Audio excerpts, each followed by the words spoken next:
کسی زمانے میں ایران کا ایک بادشاہ تھا جس کا نام شاہ زمان تھا۔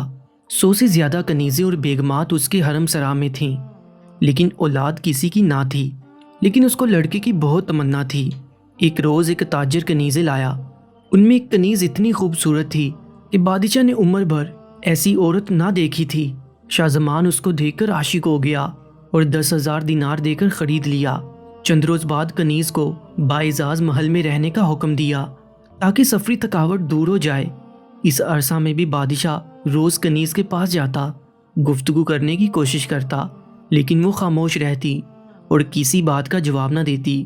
شاہ زمان کی محبت برابر بڑھتی رہی اور عشق جنون کی حد تک جا پہنچا، مگر وہ کنیز منہ سے نہ بولی۔ شاہ زمان نے اس کی خوشنودی حاصل کرنے کے لیے اس کو آزاد کر دیا اور باقی تمام کنیزوں کو انعام و کرام دے کر آزاد کر کے رخصت کر دیا۔ بیگمات کو بھی چھوڑ دیا اور اجازت دے دی کہ جہاں چاہے نکاح کر لیں۔ یہ سب کچھ ہوا، لیکن نئی کنیز بدستور چپ رہی۔ شاہ زمان دن رات پروانہ وار نثار رہتا۔ سینکڑوں غلاموں کنیزیں خدمت میں موجود رہتیں۔ غرض دل جوئی میں کوئی شکل ایسی نہ تھی جو بادشاہ نے استعمال نہ کی ہو۔ آخر ایک روز یہ سوچا کہ اسے عقد کر کے قرب حاصل کروں۔ ممکن ہے اس وقت ہی مہر خاموشی ٹوٹے۔ شادی کر لی اور شب عروسی میں وہ چاہا کہ وہ بات کرے، لیکن اس نے منہ نہ کھولا۔ بادشاہ جب قربت سے فارغ ہوا تو اس کو محسوس ہوا کہ زندگی کا آج جو حظ ملا ہے وہ کبھی تصور میں بھی نہ آیا تھا۔ شاہ زمان ایک شب باشی میں اس کا 100 گنا گرویدہ ہو گیا۔ اسی حالت میں 2-3 ماہ گزر گئے۔ ایک روز بادشاہ نے بڑی محبت سے اس کنیز کو جو بیگم بن چکی تھی کہا کہ تمہاری محبت اور حسن سلوک نے مجھے متاثر کیا۔ میری التجا ہے کہ اپنا منہ کھولو اور حال سناؤ۔ بیگم نے بادشاہ کی التجا سے متاثر ہو کر لب گفتار کی کہ میں ایک بحری بادشاہ کی لڑکی ہوں، میرا نام گلنار ہے۔ والد کا انتقال ہوا تو ہمارے قریب کے دریائی بادشاہ نے حملہ کر دیا۔ میرے بھائی ملک صالح نے مقابلہ کیا۔ شروع میں ہم لوگ مغلوب ہو گئے تھے، لیکن دوبارہ حملہ کر کے بھائی نے اپنی سلطنت واپس لے لی۔ اسی دوران میں بھائی سے ایک بات پر میری لڑائی ہو گئی۔ میں دریا سے نکل کر خشکی پر آ گئی۔ شروع میں جزیرہ قمر میں نے قیام کیا۔ وہاں ایک شخص آیا جسے اپنے گھر لے گیا اور شادی کرنی چاہی۔ میں نے انکار کیا اور اس کو سمجھایا کہ میں بحری مخلوق ہوں، میرا تمہارا کیا ساتھ، لیکن وہ بے وقوف نہ مانا اور زبردستی کرنی چاہی تو میں نے اس کو ایسی سزا دی کہ زندگی بھر فراموش نہیں کرے گا۔ مجبور ہو کر اس نے مجھے کچھ نہ کہا اور تاجر کے ہاتھ فروخت کر دیا۔ جو آپ کے پاس لایا تھا وہ نیک آدمی تھا، اس نے مجھے کچھ نہیں کہا۔ آپ کے پاس آ کر میرا ارادہ یہی تھا کہ آپ نے کوئی دوسرا طریقہ استعمال کیا تو سختی سے پیش آؤں گی، لیکن یہاں تمہاری محبت نے مجھے جیت لیا۔ میں نے وہ مہربانی دیکھی کہ تم نے اپنی بیگموں اور کنیزوں کو میرے لیے چھوڑ دیا، اور پھر بھی میرے ساتھ تمہارا تعلق والہانہ تھا۔ میرے دل میں تمہاری محبت بڑھتی گئی، چنانچہ میں نے اپنے آپ کو تمہارے حوالے کر دیا۔ آج مجھے اپنے عزیز یاد آ رہے ہیں اور جی چاہتا ہے ان کو بلاؤں اور تم سے ملاؤں۔ شاہ زمان نے کہا کہ تمہیں اختیار ہے، جو چاہے کرو، لیکن یہ سمجھ لو کہ تمہارے بغیر میرا جینا مشکل ہوگا۔ گلنار نے بادشاہ کے سینے پر اپنے سر کو رکھتے ہوئے کہا کہ تم خواہ وہم کیوں کرتے ہو؟ میں تمہیں کبھی نہیں چھوڑ سکتی۔ جو میں نے شادی منظور کر کے اپنی عزت تمہاری نظر کر دی، اب باقی کیا رہا؟ میں خود بھی زندگی بھر تم سے جدا نہیں رہنا چاہتی۔ دونوں اس طرح راز و نیاز کی باتیں کرتے رہے۔ بادشاہ کی 2 آرزویں ایک ساتھ پوری ہو گئیں، یعنی ملکہ امید سے بھی ہوگی اور گفتگو بھی کرنے لگی تھی۔ اس کے بعد گلنار نے انگیٹھی میں آگ روشن کی اور سندل کا برادہ جلا کر کچھ پڑھتی رہی۔ بادشاہ نے اس کو قریب کے کمرے میں ایسی جگہ بٹھا دیا تھا جہاں سے وہ سب کو دیکھ سکے۔ جس محل میں یہ لوگ رہتے تھے وہ بالکل لبے دریا تھا۔ بادشاہ نے دیکھا کہ دریا کے پانی میں ایک تلاطم پیدا ہوا، پھر ایک طلائی بالوں والا جوان اور 5 خوبصورت لڑکیاں اور ان سب کی ہم شکل ایک بوڑھی عورت پانی سے نکلے اور محل میں سیدھے اس جگہ پہنچے جہاں گلنار بیٹھی تھی۔ گلنار ان کو دیکھ کر تعظیم کے لیے کھڑی ہو گئی۔ سب گلنار سے ملے اور دیر تک پیار سے اس کو سینے سے لگائے رکھا۔ بوڑھی عورت نے پوچھا کہ بیٹی، تم اتنی مدت تک کہاں رہی اور ہمیں کیوں اپنے حالات سے بے خبر رکھا؟ تمہیں کیا معلوم ہے کہ تمہاری جدائی میں کیا گزری؟ تمہارے بھائی نے زیر بحر کوئی ملک نہیں چھوڑا جہاں تجھے تلاش نہیں کرایا۔ وہ اس وقت کو یاد کر کے روتا رہا جب تم سے معمولی بات پر جھگڑا کر بیٹھا تھا۔ گلنار نے سر جھکایا اور کہنے لگی، جو کچھ ہونا تھا وہ ہو گیا۔ اب میں آپ سے اور بھائی جان سے معافی چاہتی ہوں ملک صالح نے اپنی بہن کے سر پر ہاتھ رکھ کر پیار کیا اور کہنے لگا، نہیں بہن، غلطی میری تھی اور مجھے امید ہے کہ تم نے بھی معاف کر دیا ہوگا۔ خدائے بزرگ و برتر کا شکر ہے کہ آج تم ہم سے مل گئی ہو اور میں چاہتا ہوں کہ ہمارے ساتھ اپنی سلطنت چلو۔ بادشاہ نے جب ملک صالح کا یہ مشورہ سنا تو زمین پیروں تلے سے نکل گئی، کیونکہ وہ گلنار کو پیار کرنے لگا تھا، اس کے بغیر ایک دن بھی زندہ نہیں رہ سکتا تھا۔ گلنار نے کہا کہ حالات نے مجھے اس ملک کے بادشاہ تک پہنچا دیا اور وہ مجھ سے محبت کرنے لگا۔ اپنی تمام بیگمات کو اس نے چھوڑ دیا اور مجھ پر بے حد احسانات کیے، چنانچہ اس کو چاہنے لگی اور شادی کر لی۔ اب میرا جانا دشوار ہے، شاید میں اس کی جدائی برداشت نہ کر سکوں، لیکن ملنے جلنے کے لیے حاضر ہوتی رہوں گی اور آپ سب بھی تشریف لا کر میری عزت افزائی کرتے رہا کیجیے۔ گلنار کا یہ جواب سن کر بادشاہ کو اطمینان ہو گیا، لیکن گلنار کی بہنیں آپ دیدہ ہو گئیں اور کہنے لگیں کہ خدا کی مرضی یوں تھی، کیا ہو سکتا ہے۔ ملک صالح اور اس کی والدہ نے گلنار کو کہا کہ تمہارے شوہر کہاں ہیں، ہم سب ان سے ملنے کے لیے مشتاق ہیں۔ گلنار اٹھ کر بادشاہ کو اپنے ہمراہ لائی۔ سب لوگوں نے بڑی محبت سے ملاقات کی۔ ملک صالح نے اس حسن سلوک کے لیے جو بادشاہ نے گلنار سے کیا تھا شکریہ ادا کیا۔ گلنار کی والدہ نے اپنے داماد کو بہت پیار و محبت سے سینے سے لگایا۔ بادشاہ نے ان کی تشریف آوری پر بڑی مسرت کا اظہار کیا اور کہنے لگا کہ شہزادی نے مجھے نوازا، یہ ان کی ذرا نوازی ہے، حقیقتاً میں اس قابل نہ تھا۔ میں زندگی بھر ان کی خوشنودی مزاج کے لیے کوشش کرتا رہوں گا۔ آپ لوگوں سے عزیز داری باعث صد افتخار ہے اور مجھے امید ہے کہ کبھی کبھی غریب آنے کو اپنی آمد سے شرف ملاقات بخشتے رہیں گے۔ ملک صالح بادشاہ کی گفتگو سن کر بہت خوش ہوا کہ بڑا صالح اور قابل آدمی ہے۔ پھر دسترخوان چنا گیا اور سب نے ایک ساتھ مل کر کھانا کھایا۔ 3 روز تک بادشاہ نے سب کو مہمان رکھا اور خاطر و مدارت میں ایسا مبالغہ کیا کہ شاہان حفت تکلیم نہ کر سکتے۔ اس کے بعد سب رخصت ہو کر جانے لگے تو گلنار نے ماں کو بتایا کہ میں امید سے ہوں، وقت ضرورت آپ کو اطلاع دوں گی۔ ملک صالح وغیرہ جس طرح آئے تھے اسی طرح واپس چلے گئے۔ بادشاہ اور گلنار کی زندگی بڑے پیار و محبت سے بسر ہوتی رہی، یہاں تک کہ ولادت کا وقت آ گیا۔ خدا نے چاند سا بیٹا دیا، اس کا نام بدر رکھا گیا۔ بادشاہ نے بہت مال و دولت تقسیم کیا اور تمام حدود مملکت میں جشن منانے کا حکم جاری کر دیا۔ گلنار کے بھائی بہنوں کو بھی اطلاع ملی، وہ سب بانجے کو دیکھنے کے لیے آئے اور کئی روز مقیم رہے، مگر ملک صالح ایک روز بدر کو لیے ہوئے ٹہل رہے تھے کہ دفعتاً دریا میں ماں بچے کے کود گئے۔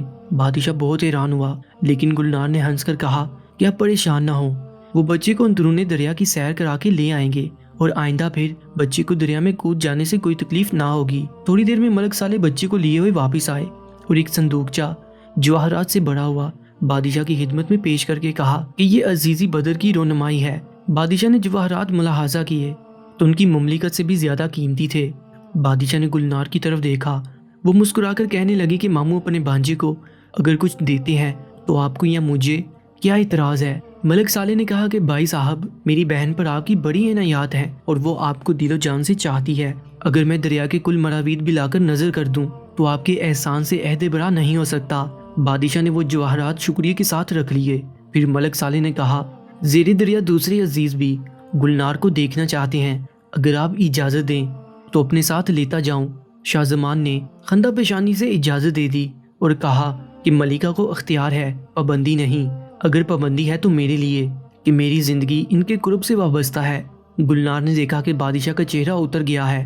اس نے تنہائی میں اپنے شوہر کو بلایا اور گردن میں ہاتھ ڈال کر کہنے لگی کہ تم رنجیدہ نہ ہو، میں زیادہ دن نہیں رہوں گی، مجھے تمہاری جدائی خود بھی بہت شاق ہے، لیکن بہن بھائیوں کے اصرار کی وجہ سے جا رہی ہوں۔ اس کے بعد وہ سب کے ساتھ دریا میں کود کر غائب ہوگی اور 3 دن بادشاہ نے بڑے قرب و اضطراب میں گزارے۔ چوتھے روز وہ اداس بیٹھا تھا کہ گلنار ہنستی ہوئی آئی اور اپنے شوہر کے سینے سے لپٹ گئی۔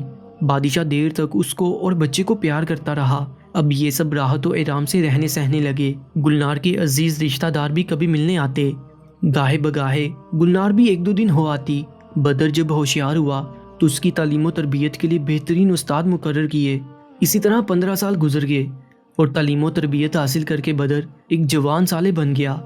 بادشاہ نے تاج و تخت بدر کے حوالے کر دیا اور خود گوشہ نشین ہو گیا۔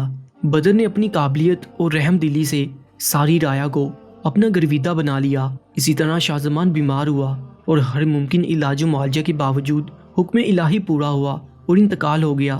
40 روز تک صف ماتم بچھی رہی۔ گلنار کو کسی طرح قرار نہ آتا تھا۔ بدر باپ کے لیے دن رات روتا۔ ایک دن ملک صالح آیا اور بہن کو تسلی و تشفیع دے کر سمجھایا کہ اس طرح سلطنت تباہ ہو جائے گی، تمہیں اپنا نہیں تو بدر کا ہی خیال کرنا چاہیے، وہ جو قابل صالح ہے حکومت کو سنبھال لے گا۔ گلنار نے بھی سوچا کہ بھائی ٹھیک کہتا ہے، چنانچہ سوگ ختم ہوا اور بدر کے ساتھ انتظام سلطنت میں مصروف ہو گئی۔ بدر حسب باقاعدہ دربار کرتا، امراء وزراء حاضر ہوتے اور سب لوگ اپنی داد کو پہنچتے۔ بدر کی عمر اب 17 سال ہو چکی تھی۔ وہ بڑا تنومند جوان تھا۔ بڑی و بحری خون کے امتزاج نے جہاں اس کو اوسط انسان سے بہت زیادہ تنومند خوبصورت بنا دیا تھا، وہیں اس کے بازو بھی غیر معمولی طور پر مضبوط تھے۔ ایک روز ملک صالح اپنی بہن کے پاس آیا۔ کھانے کے بعد جب بدر سونے کے لیے لیٹ گیا اور یہ خیال گزرا کہ وہ سو چکا ہے تو ملک صالح نے بہن سے اس کی شادی کا ذکر چھیڑا، کئی شہزادیوں کا ذکر چھیڑا، لیکن گلنار ہر ایک میں کوئی نہ کوئی عیب نکالتی رہی۔ ملک صالح نے کہا کہ جب کوئی لڑکی تمہاری سمجھ میں نہیں آتی تو آخر اس کی شادی کہاں کرو گی؟ میں نے تمام دریائی شہزادیاں گنوا دیں، ایک سمندر کی لڑکی رہ گئی ہے، اس کا ذکر میں نے خود نہیں کیا، وہ بہت مغرور ہے۔ گلنار کہنے لگی کہ کیا تم جواہر کا ذکر کرتے ہو؟ ملک صالح نے کہا ہاں، دیکھو میں اس کی تصویر بھی لایا ہوں، لیکن دشواری یہ ہے کہ وہ اپنے آپ کو خدا جانے کیا سمجھتی ہے۔ 20 جگہ سے رشتے آ چکے ہیں لیکن وہ برابر جواب دیے جاتی ہے۔ گلنار نے تصویر لے کر دیکھی، پھر بھائی سے کہنے لگی لڑکی تو میرے بدر کے جوڑ کی ہے، میں اس سے شادی کرواؤں گی، آپ کوشش کر کے دیکھیں۔ ملک صالح نے کہا بہت مشکل کام ہے، مجھے امید نظر نہیں آتی۔ اس کے بعد دونوں بہن بھائی سو گئے۔ ان لوگوں نے تو سمجھا تھا کہ بدر سو گیا ہے، لیکن وہ جاگ رہا تھا، اپنی شادی کا ذکر سن کر خاموش لیٹا رہا اور ماں کے سرہانے رکھی ہوئی جواہر شہزادی کی تصویر دیکھی اور ہزار جان سے عاشق ہو گیا۔ وہ رات بدر نے بڑے قرب و اضطراب میں گزاری۔ صبح کو ملک صالح اپنے ملک جانے لگا تو بدر نے بااصرار روک لیا۔ دوپہر کا کھانے کا وقت آیا تو بمشکل 2-4 لقمے کھا کر اٹھ گیا۔ ملک صالح کو شبہ ہوا کہ شاید اس نے رات کو گفتگو سن لی۔ تعجب نہیں کہ تصویر دیکھ کر جواہر پر عاشق بھی ہو گیا ہو۔ چنانچہ وہ بدر کو شکار کے بہانے باہر لے گیا اور اصل واقعہ معلوم کر لیا۔ اس کے بعد بدر نے کہا کہ چلو میں گلنار سے اجازت لے کر تمہیں اپنے ساتھ لے چلتا ہوں اور امکانی کوشش بھی کروں گا۔ بدر کہنے لگا والدہ کبھی اجازت نہیں دے گی اور حکومت کی ذمہ داریوں کا عذر کر دے گی، آپ بلا اطلاع مجھے لے چلیے۔ ملک صالح نے کہا اچھا آؤ۔ چنانچہ دونوں دریا میں کود کر ملک صالح کے مکان میں پہنچ گئے۔ وہاں ممانی اور خلاؤں نے بڑی محبت سے آؤ بھگت کی، گلنار کی خیر و عافیت پوچھی۔ ملک صالح ماں کو ایک طرف لے گیا اور سارا قصہ سنایا اور کہنے لگا تم نے برا کیا، ملک سمندال بڑا خود سر ہے، شاید منظور نہ کرے۔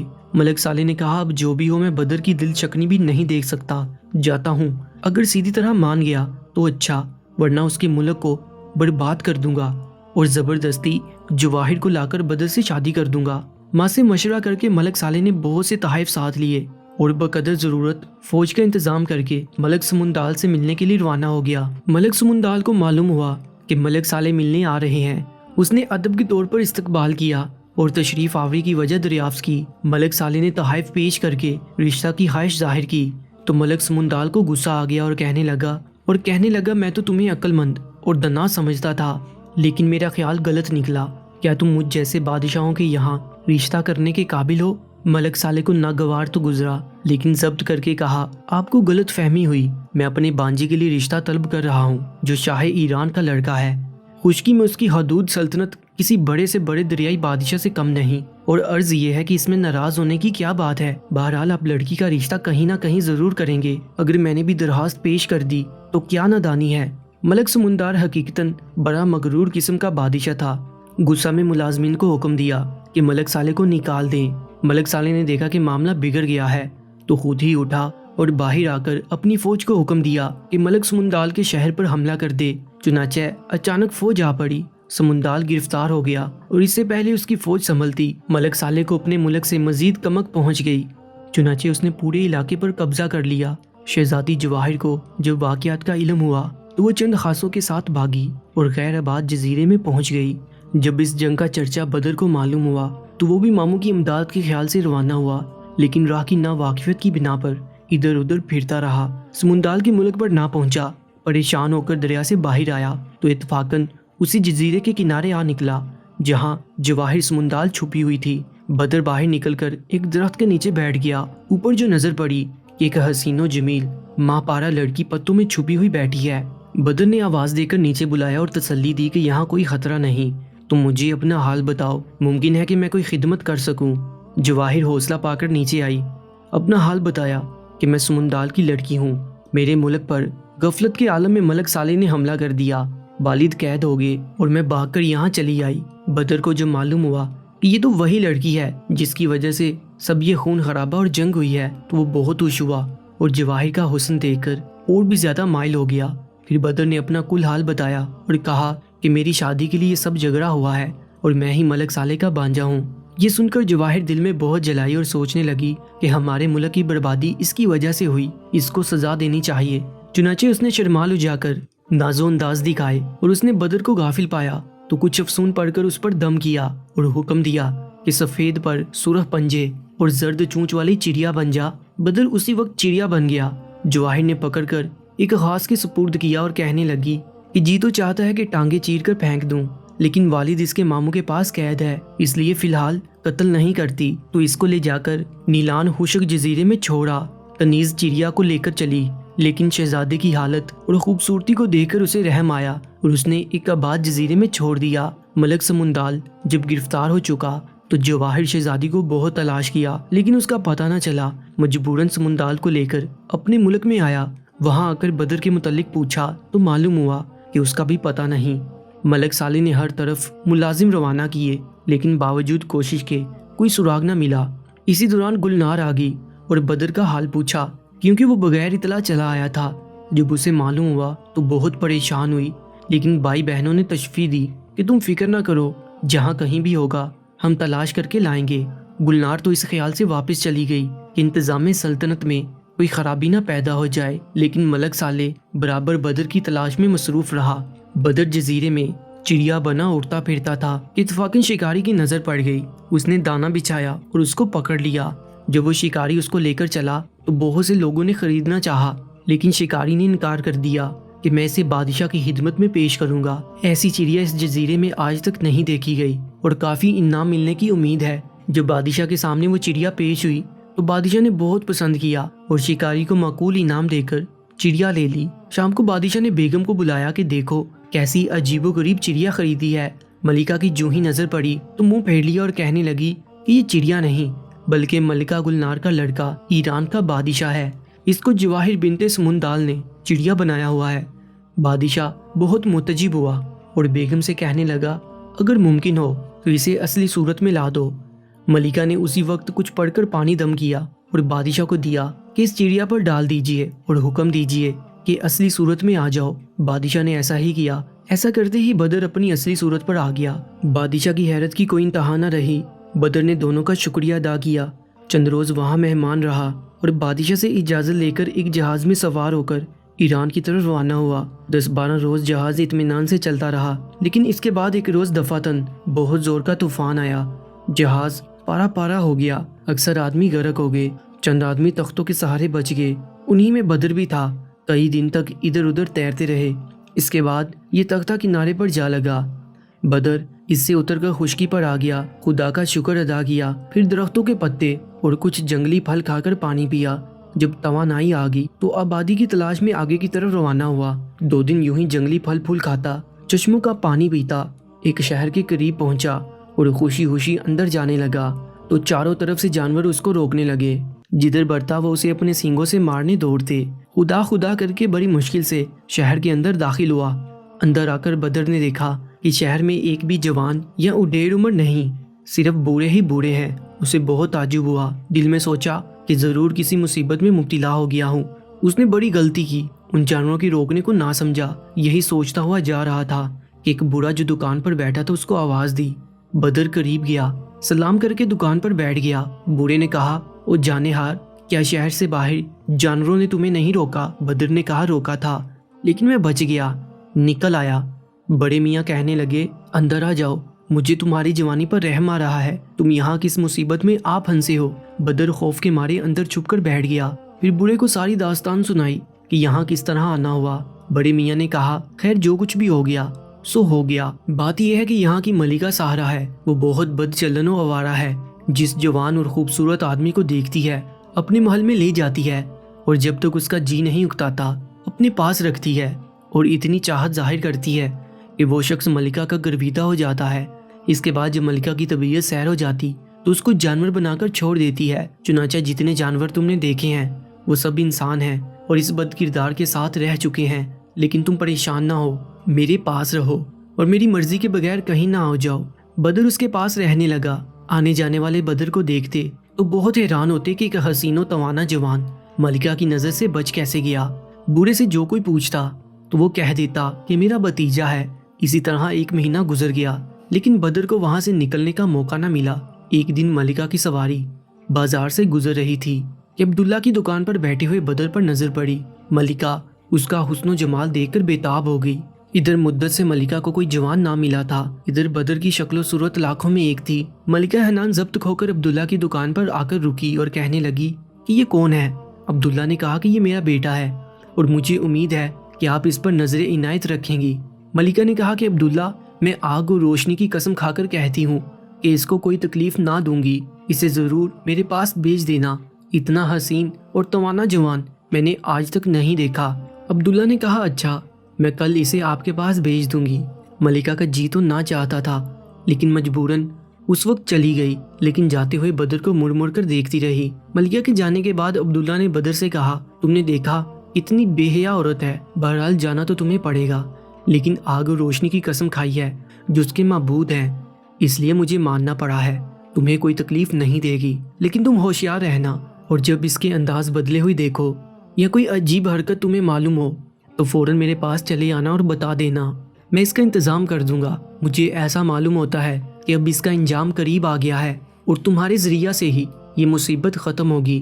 دوسرے روز ملکہ پھر آئی اور کہنے لگی کہ میں نے آج کی رات بڑی مشکل سے گزاری ہے، تم نے بہت ظلم کیا ہے کہ کل اس کو میرے ساتھ نہ بھیجا۔ پھر وہ بدر کو ساتھ لے کر محل میں آ گئی۔ وہاں بدر کی بڑی خاطر تواضع کی۔ رات کو ملکہ کے ساتھ باوجود انتہائی نفرت کے بدر مجبوراً سویا۔ ملکہ بدر پر اتنی مہربان ہوئی کہ وہ کسی وقت اسے آنکھوں سے اوجھل نہیں ہونے دیتی تھی۔ چند روز میں بدر نے محسوس کیا کہ اگر یہ دیوانی اسی طرح مجھ سے لپٹی رہی تو تھوڑے ہی دنوں میں اپنی صحت برباد کر چکی ہوگی، لیکن مجبور تھا، کیا کرتا۔ غرض یوں ہی 40 روز گزر گئے۔ سب لوگ معتجب تھے کہ آج تک ملکہ نے کسی کو ایک ہفتہ بھی اپنے پاس نہیں رکھا، اس پر اتنی مہربانی کیوں ہے؟ عبداللہ بھی کچھ مطمئن سا تھا کہ شاید ملکہ اپنی قسم کا پاس کر رہی ہے، لیکن ایک شب کو جب ملکہ شراب پی کر فارغ ہوئی تو بدر نے اندازے سے معلوم کر لیا کہ اب یہ مجھ سے سیر ہو چکی ہے، چنانچہ وہ ہوشیار ہو گیا۔ ملکہ نے جب یہ سمجھا کہ وہ سو چکا ہے تو اٹھی، پہلے شہر سے ایک چشمہ بنایا، اس میں سے پانی لیا، پھر کچھ میدا لے کر اس کو گوندا، اس کے بعد اس میں ایک قسم کی زرد مٹی اور کچھ ماش کا آٹا وغیرہ ملایا اور اس کی ایک روٹی تیار کی، پھر بدستور آ کر بدر کے پاس سو گئی۔ صبح کو بدر غسل سے فارغ ہوا تو اجازت لے کر عبداللہ کے پاس آیا اور رات کا کل ماجرا بیان کیا۔ پھر عبداللہ نے کہا کہ کمبخت اپنے عہد سے پھر گئی ہے، تم بیٹھو، میں انتظام کرتا ہوں۔ پھر عبداللہ نے اسی قسم کی روٹی لا کر بدر کو دی اور سمجھایا کہ آج وہ تمہیں اپنی بنائی ہوئی روٹی کھانے کا اصرار کرے تو بڑی ہوشیاری سے وہ روٹی جیب میں رکھ لینا اور میری دی ہوئی روٹی کھا لینا۔ اس کے بعد کسی مناسب وقت پر اس روٹی میں سے جو ملکہ تمہیں دے گی تھوڑی سی اس کو کھلا دینا۔ یہ پانی جو میں شیشی میں دے رہا ہوں اس پر چھڑک دینا، پھر جس جانور کے بننے کا حکم دو گے وہی جانور بن جائے گی، اس وقت اس کو میرے پاس لے آنا، پھر جیسا مناسب ہوگا کریں گے۔ بدر عبداللہ کا شکریہ ادا کر کے ملکہ کے محل میں واپس آ گیا۔ ملکہ نے اس کو سینے سے لگا کر پیار کیا، پھر پوچھا کہ دیر کیوں کر دی؟ بدر نے کہا کہ چچا جی کھانے کے لیے بزید تھے، لیکن میں تمہارے بغیر نہیں کھا سکتا تھا، اس لیے عذر وغیرہ کر کے اب بمشکل آیا ہوں۔ پھر بھی چچا نے یہ اپنے ہاتھ سے پکائی ہوئی ایک خمیری روٹی دے دی اور کہا ہے کہ اس کو ضرور کھا لینا، میرا جی خوش ہو جائے گا۔ ملکہ نے کہا اچھا ہوا تم نے کھانا نہیں کھایا، آج میں نے بھی تمہارے لیے اپنے ہاتھ سے ایک روٹی تیار کی ہے، اس کو کھانا۔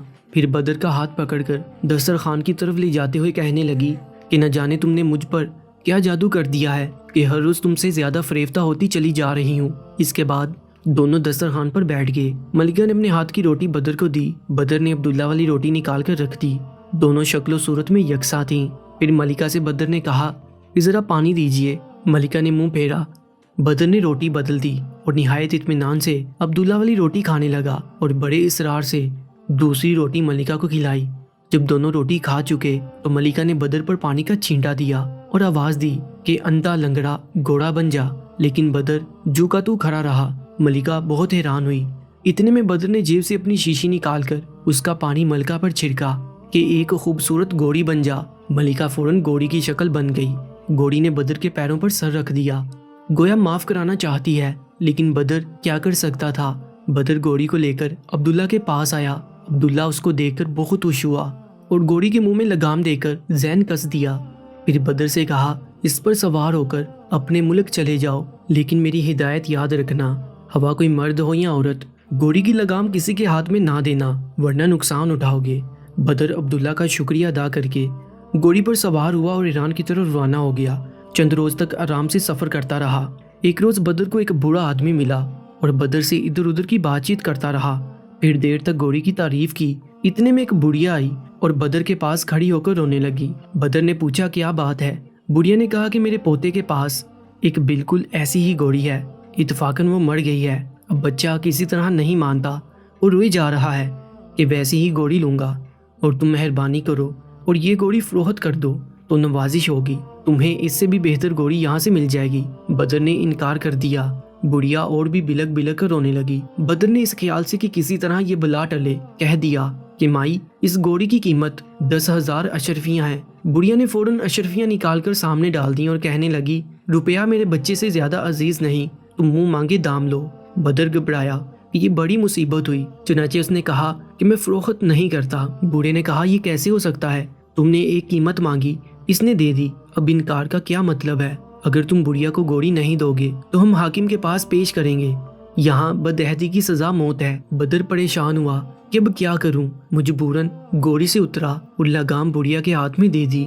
وہ گھوڑی کو لے کر چند قدم چلی، کچھ پڑھ کر اس پر دم کیا، وہ گھوڑی اپنی اصلی شکل میں آ گئی۔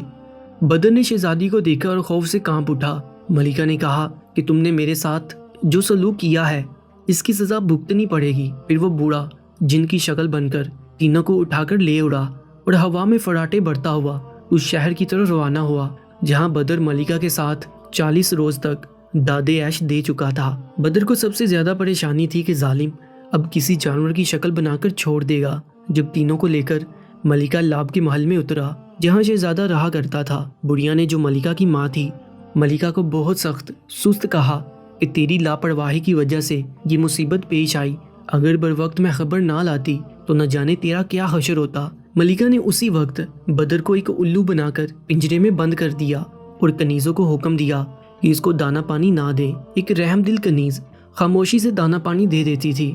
اس نے عبداللہ کو بدر کی گرفتاری کی اطلاع دے دی۔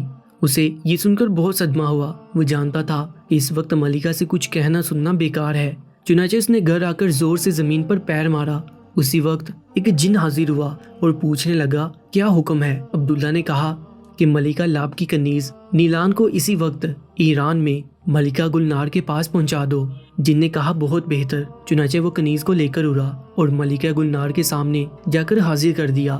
کنیز نے کل واقعات ملکہ کو سنائے۔ ملکہ بدر کی اطلاع پا کر خوش تو بہت ہوئی، لیکن اس کی مصیبت پر آنکھوں میں آنسو آ گئے۔ ملکہ گلنار نے اسی وقت دریا میں جا کر ملک صالح کو اطلاع دی۔ ملک صالح نے کہا، تم فکر نہ کرو، میں ابھی انتظام کرتا ہوں۔ چنانچہ اس نے جنوں کی ایک بہت بڑی فوج لے کر ملکہ کے شہر پر فوج کشی کی اور ایک خون ریز جنگ کے بعد اس کو شکست دے کر گرفتار کر لیا۔ پھر بدر کا پنجرہ لا کر اس کو اصلی حالت میں لایا اور سینے سے لگا کر بہت دیر تک پیار کیا۔ عبداللہ کو اس ملک کا حاکم مقرر کیا۔ جس کنیز نے شہزادے کی اسیری کے زمانے میں خبر گیری کی تھی اس کو بہت انعام و کرام دیا اور شہر کے ان تمام لوگوں کو جو جانور بنے پھرتے تھے اصلی حالت میں لا کر اس عذاب سے نجات دلائی۔